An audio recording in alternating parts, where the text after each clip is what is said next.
جن کو مسجدیں بنا کے بھی دی جا رہی ہیں، سہولتیں بھی دی جا رہی ہیں، قلین بھی بچھا کے دیے جا رہے ہیں، ہر چیز دی جاتی ہے۔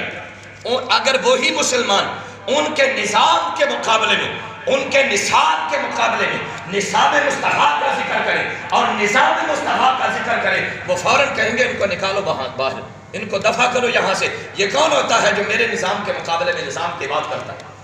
یہ کون ہوتا ہے مسلم؟ یہ کون ہوتا ہے ایمان والا جو میرے نظام کے مقابلے میں اپنے نظام کی بات کرتا ہے، حضور کے نظام کی بات کرتا ہے؟ یہ کون ہے مسلمان؟ اس کو یہاں سے دفع کرو، نکالو۔ ہاں جی، یہ پہلا حملہ ان کا حکم مصطفیٰ پہ ہوگا، نظام مصطفیٰ پہ ہوگا۔ یہ آقا علیہ السلام نے 1450 سال پہلے ارشاد فرمایا، اور آج یہ حملے ہوئے۔ ان کو یہی منظور نہیں ہے کہ اسمبلی کے اندر حضور کے دین کی بات ہو، نظام مصطفیٰ کی بات ہو، آقا علیہ السلام کے جو ہے نا وہ دیے ہوئے دین کی بات اسمبلی کے اندر، مسجدوں میں ہو، ٹھیک ہے، مسجدوں میں نماز پڑھو، روزے رکھو، حج کرو، کوئی تکلیف نہیں ہے۔ لیکن آگے والا جملہ سنیے گا، نبی علیہ السلام نے دوسرا جملہ یہ بھی ارشاد فرمایا، وَآخِرُهُنَّ الصَّلَاةُ، فرمایا ان کا سب سے آخری حملہ نماز پر ہوگا۔ یہ آقا علیہ السلام کا اپنا فرمان مقدس موجود ہے۔ فرمایا پہلا حملہ دین پر ہوگا، نظام مصطفیٰ پہ ہوگا، اور آخری حملہ نماز پہ ہوگا۔ اب حملہ شروع ہو چکا ہے، اب حملہ نماز پہ شروع ہو چکا ہے، نظام پہ پہلے ہو چکے، ہاں جی، عقیدہ ختم نبوت پہ بھی حملے ہو چکے، قادیانیوں کی وجہ سے اور کفر کی وجہ سے سب کچھ ہو چکا ہے، پوری تاریخ ہمارے سامنے ہے۔ ہاں جی، کنہ کے بچ مرکیاں نہیں پا کے بیٹھنا چاہیے، کوئی جاگنا چاہیے۔ سبحان اللہ، کوئی کنہ کے بچ بالکل منہ دے اندر بھی امب نہیں چوسنے چاہیے، بلکہ کچھ جاگنا چاہیے، بیداری کے ناخن لینے چاہیے، امت کو ہوش کے ناخن لینے چاہیے۔ کلمہ پڑھا ہے تو اس کا حساب بھی ہونا ہے، کلمہ پڑھا ہے تو اس کے بارے میں پوچھا جانا، بتاؤ کلمے کے تقاضے پورے کیے ہیں؟ آج کسی مسلم کو کہا جائے نا چہرے پہ سنت رسول کو سجاؤ، داڑھی شریف کو رکھ لو، تو وہ کہتا ہے نہیں جی میں جو ہے وہ داڑھی کے تقاضے پورے نہیں کر سکتا، داڑھی کے تقاضے پورے نہیں کر سکتا، لہذا میں داڑھی نہیں رکھتا، تقاضے پورے نہیں کرتا۔ ہاں جی، میں نے داڑھی رکھ کے جھوٹ بولنا ہے تو اس سے بہتر ہے داڑھی نہ ہی رکھوں۔ داڑھی رکھ کے میں نے غیبت کرنی ہے، چغلی کرنی ہے، فراڈ کرنا ہے، کرپشن کرنی ہے، تو اس سے بہتر ہے میں داڑھی نہ ہی رکھوں۔ میں نے کہا سوچ گندی ہے، اچھی نہیں ہے، گندی سوچ ہے کہ داڑھی رکھ کے جھوٹ بولنا ہے جی، اس لیے داڑھی نہیں رکھ رہا کہ میں نے جھوٹ سے تو باز نہیں آنا، کرپشن سے تو باز نہیں آنا، ناپ تول میں کمی کرنے سے باز نہیں آنا، ملاوٹ کرنے سے باز نہیں آنا۔ ہاں جی، آٹے دے وچ بھی ہو ونڈ، ہاں جی وہ جڑا مطلب جڑا نا مرچاں دے وچ بھی توڑی چوکر ملا دیں دیں، اللہ اللہ توبہ توبہ۔ تو مطلب جب گناہاں تو باز نہیں آنا، برائیاں تو باز نہیں آنا، ملاوٹ تو باز نہیں آنا، تو پھر داڑھی رکھن دے کی فائدہ؟ میں کہا جی ٹھیک ہے، اچھی گل ہے۔ اچھا ایک چھوٹا جا سوال ہے، سارے ویلی بیٹھے جی توجہ نال، اس سوال دا جواب کوئی نہیں ہے کسی نے، کلیاں بیٹھ کے سوچنا۔ ویسے داڑھی دے تقاضے پورے نہیں ہوندے تے داڑھی نہیں رکھ دے، ایہی نہیں کی گل ہوندی ہے نا، یا یہ نہ ہوندا کہ شادی نہیں ہونی کہ میں آخر تو داڑھی رکھ کے ویکھ دو ہونی ہے، ہاں جی داڑھی ہوئی تو شادی نہیں ہونی، تو میں آخیا اس شادی نو جو تم ویسے ہی ایک نکرے لگا دے۔ ہاں جی، جیڑی بچی حضور کی سنت سے دور جا رہی ہے، جو بچی آقا علیہ السلام کی شریعت سے اور آقا علیہ السلام کے مبارک عمل سے نفرت کرتی ہے، تو وہ دے کو خود نفرت کر۔ ہاں جی، تو اس کو جو ہے نا وہ نکرے لگا، اس کو کنارے لگا کہ تو جا، رب میں نے اور اچھا رشتہ عطا فرما دے۔ اچھا لیکن وہ جدو مطلب ایمان ہی کمزور ہو من تو پھر ظاہر ہے پھر داڑیاں رکھ کے بھی کچھ نہیں ملنا، تو داڑیاں چھڑ کے بھی کچھ نہیں ملنا۔ اچھا دوسری بات جی، داڑھی کے تقاضے پورے نہیں ہوتے اس لیے داڑھی نہیں رکھتا۔ اینا کوئی سوال ہے نا ہر بندے دا کہ داڑھی رکھ کے پر جب عمل نہیں ہونا تو داڑھی کیوں رکھیں؟ میں نے کہا جی کلمہ پڑھ کے عمل کر رہا ہے،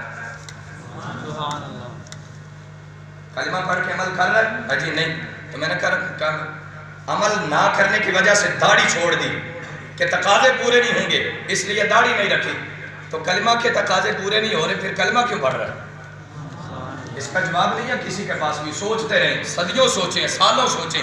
اگر داڑھی کے تقاضے پورے نہیں ہوتے تو داڑھی چھوڑ دی، تو کلمے کے تقاضے تو نے اب تک کون سے پورے کیے ہیں؟ پھر کلمہ کس منہ سے کرتا ہے؟ سبحان اللہ۔ بتا نا حضرت صاحب مسلمان، ہاں جی یہ مسلمان ہیں جنہیں دیکھ کے شرمائیں یہود، تمدن میں ہو نصارہ اور وضع میں حنود. دیکھو تو صحیح ان کے چہرے دیکھو، شکل دیکھو، لباس دیکھو. کہتے ہیں پینٹ شرٹ دے وچ نماز نہیں ہوندی. میں کہا جی ہو جاندی ہے، پینٹ شرٹ میں نماز نہیں ہوتی. میں نے کہا جی یہ کس نے کہا کہ نہیں ہوتی، لیکن تو یہ بتا کہ پینٹ شرٹ عام سادہ لباس پہن کر تو دعوت ولیمہ پہ جاتا ہے؟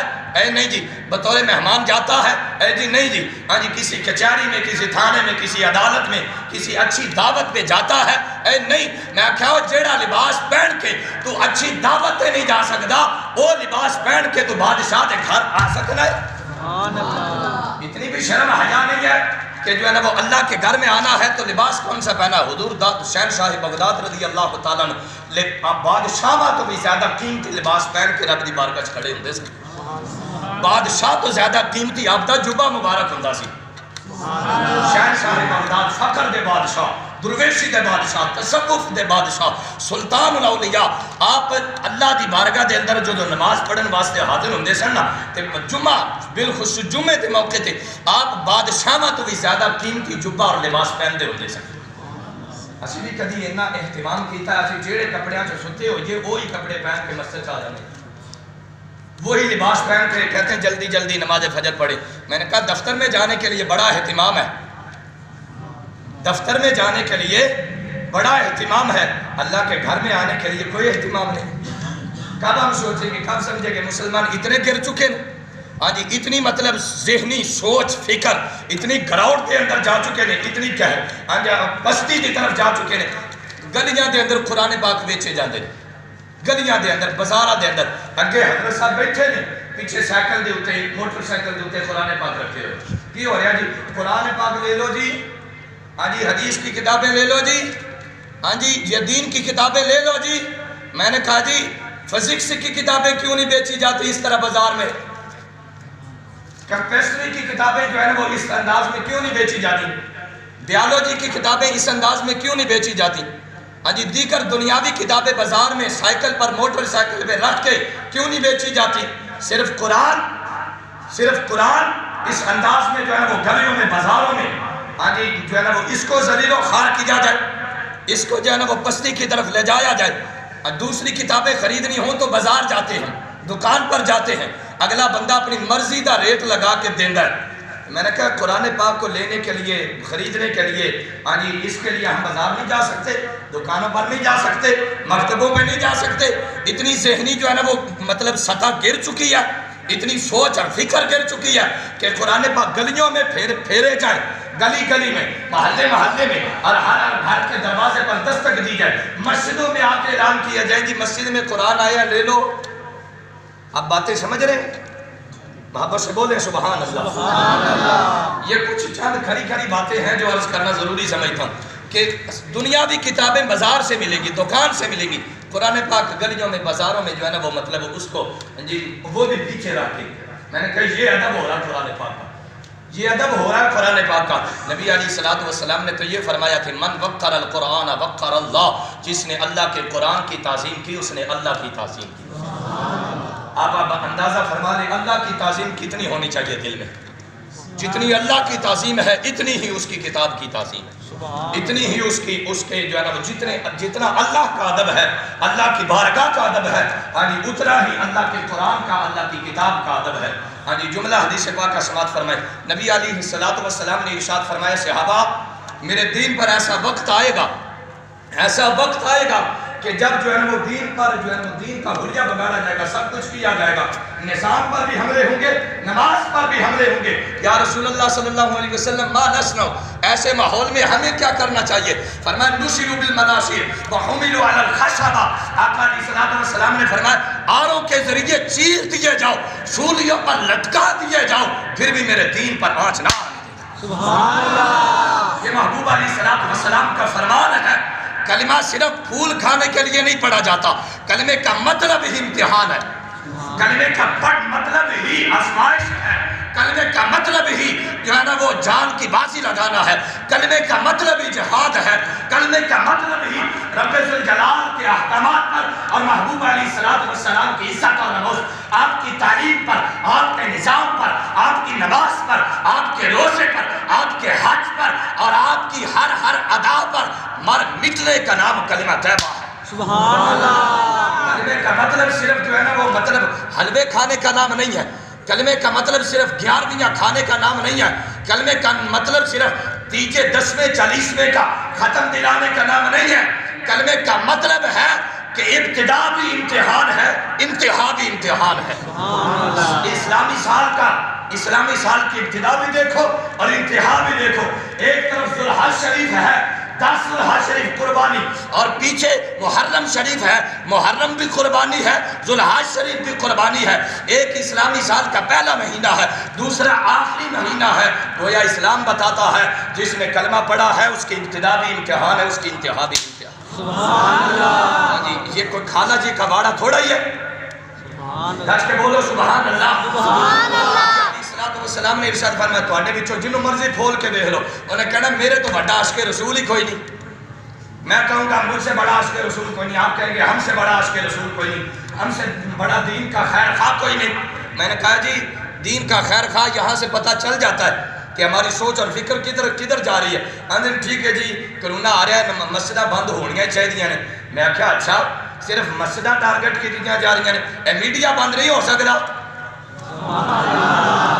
میڈیا نہیں بند ہو سکتا۔ 80 چینل پاکستان دے اندر چل رہے پہنے، ہر چینل تے 20 30 40 50 اوتھے انہوں نے لکھ کے لگایا یہاں کرونا کا داخلہ منع ہے۔ ہاں جی آٹے دیاں دکاناں تے کرونا دا داخلہ منع ہے، 100 بندے دی لائن لگی ہوندی۔ کچھ کے بول سبحان اللہ۔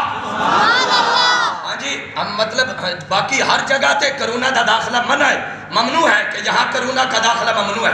اسمبلی کے اجلاس اور 50 بندے بیٹھے ہوں، اسمبلی کے اجلاس اور 50 بندے بیٹھے ہوں، ہاں جی اور 7 کرسیوں کے اوپر بیٹھے ہوں، وہاں کرونا کا داخلہ بھی منع ہے، وہاں بھی منع ہے۔ صرف مسجد کو ٹارگٹ کیا جا رہا ہے، صرف مسجد ہٹ کی جا رہی ہے، صرف نماز کو ہٹ کیا جا رہا ہے۔ کرونا اللہ کی طرف سے وبا ہے، امتحان ہے، آزمائش ہے، اس کو ٹالنے کا واحد ذریعہ ہے رب ذوالجلال کی بارگاہ میں اپنی جبین نیاز کو جھکا دیا جائے۔ نبی علیہ السلام نے خود فرمایا وَمَا اجْتَمَعَ قَوْمٌ فِي بَيْتٍ مِّن بُيُوتِ اللَّهِ يَتْلُونَ كِتَابَ اللَّهِ وَيَتَدَارَسُونَهُ فِي مَا بَيْنَهُمْ إِلَّا نَزَلَتْ عَلَيْهِمُ السَّكِينَةُ وَغَشِيَتْهُمُ الرَّحْمَةُ وَحَفَّتْهُمُ الْمَلَائِكَةُ وَذَكَرَهُمُ اللَّهُ فِي مَنْ عِندَهُ۔ توجہ سے یہ حدیث پاک کے آخری جملے اور گفتگو ختم۔ کریم آقا علیہ السلام نے فرمایا جب اللہ کے گھروں میں سے کسی گھر میں بیٹھ کر قرآن کی تلاوت کرو کرواؤ، درس و تدریس کرو کرواؤ، فہم و تفہیم سے کام لو، ہاں جی اور دو، فرمایا اللہ ایسی قوم پہ 4 رحمتیں نازل فرماتا ہے، الا نزلت علیہم السکینہ، پہلا انعام اللہ دل میں سکون دیتا ہے، سبحان اللہ، غشیتہم الرحمہ، فرمایا رب دی رحمت انہوں نے ڈھانپ لیندی، ونزلت ہاں جی وغشیتہم الملائکہ، رب دے فرشتے انہوں نے ڈھانپ لیندے نے، ونزلت علیہم الرحمہ، رب دی رحمت بھی نزول ہوتا ہے، اور چوتھا انعام فرمایا وذکرہم اللہ فی من عندہ، فرمایا وہ فرش زمین تے بیٹھ کے قرآن کی تلاوت کر دے تے کروان دے، کتھے بیٹھ کے اللہ کے گھروں میں سے کسی گھر میں بیٹھ کے، سبحان اللہ، اللہ کے گھروں میں سے کسی گھر میں بیٹھ کے تلاوت کرتے کرواتے ہیں، فرمایا وہ فرش زمین پہ قرآن کی تلاوت کرتے ہیں، اللہ عرش بری پہ ان کا چرچا کرتا ہے، سبحان اللہ، یہ ہمارا دین بتاتا ہے۔ مسجداں چو بیماریاں نہیں لگ دیاں، بیماریاں تواڈے عقیدے دی وجہ تو لگ دیاں، بیماریاں ایمان کی کمزوری کی وجہ سے لگتی ہے، عقیدے کی کمزوری کی وجہ سے، عمل کی کمزوری کی وجہ سے۔ اپنا عقیدہ بھی مضبوط کرو اور اپنا عمل بھی مضبوط کرو، اللہ تعالیٰ اس جہان میں بھی مومن کو خوشیاں عطا فرمائے گا، اگلے جہان میں بھی اللہ تعالیٰ نبی علیہ السلام کی سچی غلامی عطا فرمائے گا۔